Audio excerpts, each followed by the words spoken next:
श्री राम, रामायण और अयोध्या, अभी ये सब सुर्खियों में है।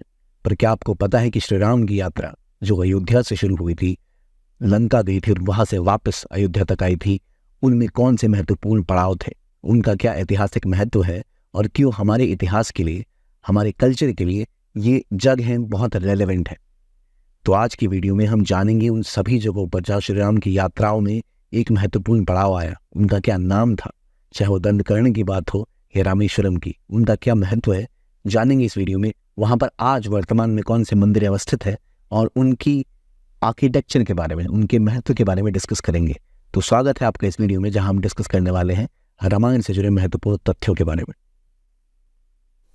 अयोध्या, प्रभु राम की जन्मस्थली, जहाँ राम मंदिर बनकर तैयार हो चुका है और प्राण प्रतिष्ठा भी इसकी शुरू हो चुकी है। पर रामायण में केवल अयोध्या ही महत्वपूर्ण नहीं है। अयोध्या के पास कौन सी नदी बहती है? सरयू, ये हम सबको पता है। इसके अलावा और कई ऐसी चीजें हैं जो हमें पता होनी चाहिए। श्री राम का अयोध्या से वनवास के लिए जाना और रावण को हराकर वापस अयोध्या तक आना, इसमें कई ऐसी जगहों का वर्णन है जो हमारे वर्तमान जगहों से मिलती जुलती है।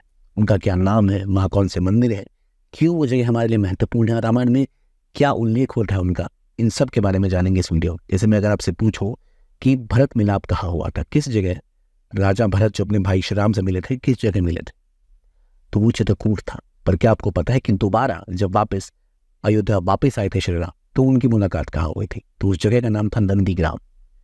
इन सभी चीजों को डिस्कस करते हैं, चाहे वो पंचावटी हो, वो जगह जहां सीता माता का अपहरण रावण के द्वारा किया जाता है, या बात हो रामदुर्ग की जहां पर शबरी माता से मिलते हैं श्री राम, और या बात हो किष्किंधा की। किष्किंधा जो आज हम्पी का इलाका है आसपास का, जहां कहा जाता है कि इसी इलाके में जो अंपायर थी सुग्रीव या बालीकी हुआ करती थी। दंडक के वन जहाँ एक लंबा समय श्री राम गुजारते हैं, जहां आज का दंडकारण्य हो सकता है जिसकी हम बात कर रहे हैं। तो एक एक करके आते हैं इन जगहों के ऊपर। पहली बात, अयोध्या, श्री राम की जन्मस्थली, सीता माता का जन्म था।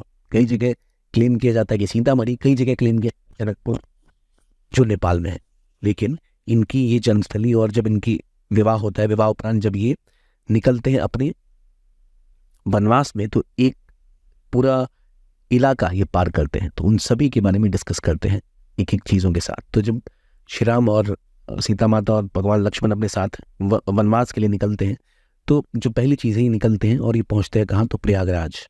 प्रयागराज में ये ऋषि वाल्मीकि उनके आश्रम में पहुंचने के अलावा एक महत्वपूर्ण कार्य और करते हैं, वो थी गंगा नदी को पार करने का कार्य। तो गंगा नदी को जहाँ पार करते जगह का नाम क्या था?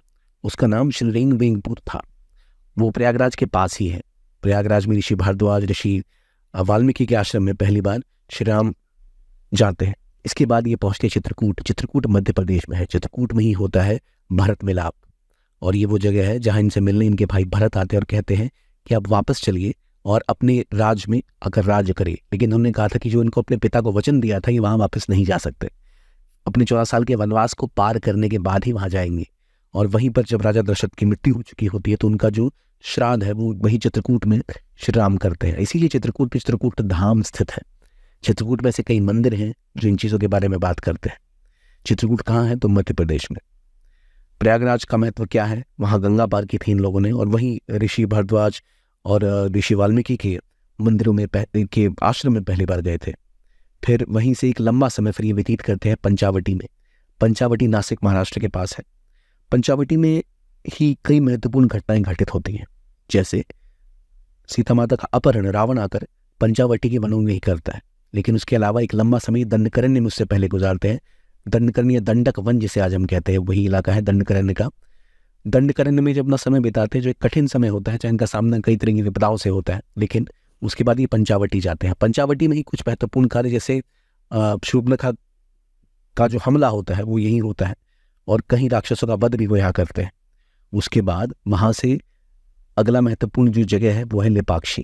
लेपाक्षी वो जगह है जहाँ जटायु को रावण मारकर गिरा देता है, और यही वो जगह जहाँ वो जमीन पे गिरते हैं, जिनसे बाद में आकर फिर राम मिलते हैं, जो उनको बताते हैं इन चीज़ों के बारे में।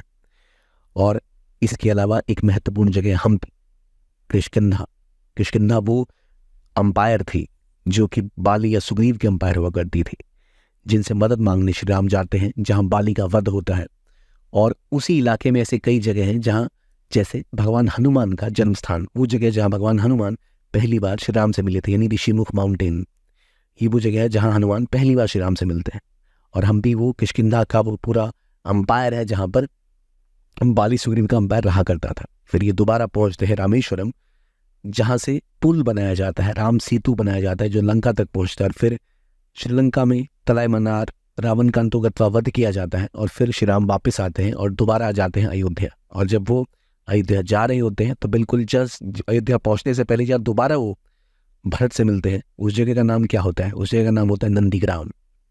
इसके अलावा रामटेक, नागपुर के पास जो जगह वो थी रामटेक, जहाँ पर इन्हें पता लगता है ब्रह्मास्त्र के बारे में, जिसका इस्तेमाल वो युद्ध के दौरान फिर कर सकते हैं। तो ये सभी महत्वपूर्ण चीज़ें हैं। पर यहाँ इनके अलावा कुछ और मंदिर भी हैं, जैसे सीता माता का जन्म स्थान जनकपुर और सीतामढ़ी, दो इलाके ऐसे हैं जहाँ कहा जाता है कि शायद उनका जन्म हुआ है। इनके बीच में मतभेद है। सीतामढ़ी बिहार में है, जनकपुर नेपाल में है। अयोध्या श्री राम का जन्म स्थल, और प्रयागराज में वो जगह जहाँ से गंगा पार करके निकलते हैं, किस चीज़ के लिए? वनवास के लिए। और भरत मिलाप की जगह चित्रकूट। फिर वहीं से दंडकारण्य के वन, जहाँ ये एक अपना छोटा सा घरौंदा बनाते हैं। और पंचावटी का वो इलाका जहाँ रावण आकर सीता माता का हरण करता है। दंडकारण्य के जंगल जहाँ ये लंबा समय अपना व्यतीत करते हैं। फिर ऋषिमुख माउंटेन जहाँ पहली बार श्री राम हनुमान से मिलते हैं। और लेपाक्षी जिस जगह जटायु गिरते हैं। रामेश्वरम जहाँ पर वानरसेना राम सेतु बनाते हैं। किष्किंधा के वो अंपायर जहाँ बाली और सुग्रीव का राज हुआ करता था। और इवेंचुअली जहाँ पहला स्टेप जो श्री राम और उनका पूरी वानरसेना जहाँ पहला कदम रखती है, उसका नाम है तलाई मन्नार। और अशोक वाटिका, जिसे हग्गाना बोटानिकल गार्डन कहते हैं, आज भी वो आपको दिख जाएगी वहाँ। तो ये सारी कहानी है रामायण ट्रेल्स की। पर जैसे राम मंदिर है, क्या उसी तरह यहाँ अलग अलग चीज़ें हैं जो इनको कोमेमोरेट करती हैं? तो बिल्कुल है। पहले देखते हैं चित्रकूट धाम के बारे में। चित्रकूट धाम कहाँ स्थित है? तो चित्रकूट में। चित्रकूट का महत्वपूर्ण रेलेवेंस रामायण के लिए इसलिए कि यहाँ एक तो पहली बात काफ़ी लंबा समय व्यतीत करते हैं यहाँ, यहीं पर ही राजा दशरथ का श्राद्ध होता है और यहीं पर भरत मिलाप होता है। ये कुछ महत्वपूर्ण घटनाएं हैं जो चित्रकूट में हुई थी, इसलिए चित्रकूट को बहुत महत्वपूर्ण माना जाता है। कहा जाता है तुलसीदास जब रामचरितमानस लिख रहे थे तो अपना एक लंबा समय वो भी चित्रकूट में बिताते हैं। फिर हम्पी असल में विजयनगर एम्पायर का एक महत्वपूर्ण केंद्र था। विजयनगर एम्पायर की बहुत सारे मंदिर आपको हम्पी में देखने को मिलते हैं। लेकिन जब हम रामायण की बात करें, जिस जगह का वर्णन वहाँ पर किष्किंधा के रूप में किया जाता है, जहाँ वानर सेना हुआ करती थी, जहाँ बाली और सुग्रीव का राज था, वो असल में आज के हम्पी के पास ही हमें देखने को मिलता है। और इसीलिए हम्पी के आसपास कई ऐसे मंदिर हैं जो इस चीज़ को भी दर्शाते हैं कि रामायण का एक समय के लिए के समय में बहुत महत्वपूर्ण था ये। जैसे कर्नाटका में ही हम्पी है, कर्नाटका में ही शबरीकोला है, रामदुर्ग नाम की जगह जो बेलगाम डिस्ट्रिक्ट कर्नाटका में है, वहाँ पर है सबरीकोला वो जगह है जहाँ माता सबरी का मंदिर है। शबरी वो जिन्होंने श्री राम को बैर खिलाए थे, जो उनकी भक्ति और उनका स्नेह दिखाता है। तो ये भी असल में कर्नाटका में ही स्थित है, बेलगाम के पास। इसके अलावा जैसे कालाराम टेम्पल कहाँ है? पंचावटी में। कालाराम टेम्पल का मतलब ये होता है जहाँ राम की मूर्ति काले रंग की है, काला राम।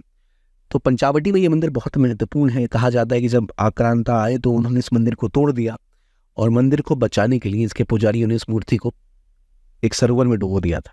फिर एक व्यक्ति को सपने में ऐसा दृश्य आया कि शायद यह मूर्ति है, फिर उन्होंने उसको निकलवाया और दोबारा इस मंदिर को खड़ा किया। ये एक कहानी मानी जाती है, ऐसा कहा जाता है, ऐसा माना जाता है कई लोगों के बाद। तो ये बात कहाँ की है? कालाराम टेम्पल कहाँ स्थित है? तो पंचावटी में। किष्किंधा कहाँ जाता है? तो आज के हम्पी में। लेकिन ऋषिमुख एक बहुत महत्वपूर्ण जगह, ऋषिमुख आज भी हम्पी के पास है। और ऋषिमुख वो जगह जहाँ कहा जाता है पहली बार हनुमान जी मिलते हैं श्री राम से। तो रामायण की एक बहुत महत्वपूर्ण घटना जो घटित होती है वो ऋषिमुख पे होती है। ऋषिमुख के अलावा एक और महत्वपूर्ण जगह जो हनुमान जी की जन्मस्थली है, यानी अंजनाद्री हिल, ये भी अपना खुद का एक महत्वपूर्ण रोल रखती है रामायण में, क्योंकि हनुमान जी का जन्म यहाँ हुआ था। अक्सर लोगों को पता नहीं होता क्या नाम है इसका, तो इसका नाम है अंजनाद्री हिल, जहाँ पर हनुमान का एक टेम्पल भी है जो कहाँ लोकेटेड है? तो हम्पी में। तो अंजनाद्री हिल जहाँ लॉर्ड हनुमान का जन्म होता है और जहाँ उनका मिलाप होता है श्री राम से पहली बार, उसका नाम है ऋषिमुख। तो ऋषिमुख, अंजनाद्री, ये आपको पता होना ही चाहिए। और इसके अलावा लेपाक्षी के खूबसूरत मंदिर, लेपाक्षी के मंदिर जो सुंदर मंदिर है, ये मंदिर असल में शिव जी को डेडिकेटेड है। लेकिन लेपाक्षी ही वो जगह है, ये वो जगह जहाँ ये मंदिर स्थित है जहाँ पर जटायु गिरते हैं जब उनके ऊपर रावण हमला करता है। जो सीता माता को बचाने के लिए जटायु जाते हैं, जब वो अपने पुष्पक विमान से सीता माता को ले जा रहे होते हैं तो वह उनको बचाने जाते हैं। घायल होकर जटायु जिस जगह पे गिरते हैं वो भी लेपाक्षी के पास ही है, जहाँ ये प्रसिद्ध मंदिर भी है जो शिव को डेडिकेटेड है।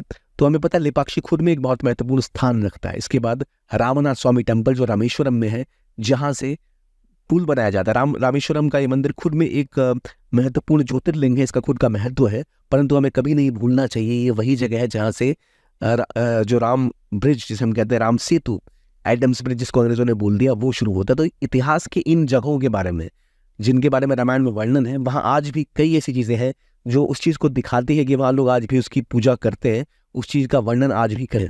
तो इन जगहों के बारे में, यहाँ के आर्किटेक्चर के बारे में, इनकी खुद की इंडिविजुअल रेलेवेंस जो है वो आपको पता होनी चाहिए, पर जो कलेक्टिव रेलेवेंस है रामायण के हिसाब से वो भी आपको पता होनी चाहिए। जगह न्यूज़ में नहीं हो सकती अभी, लेकिन इनका इंपॉर्टेंस उतना ही रहता है।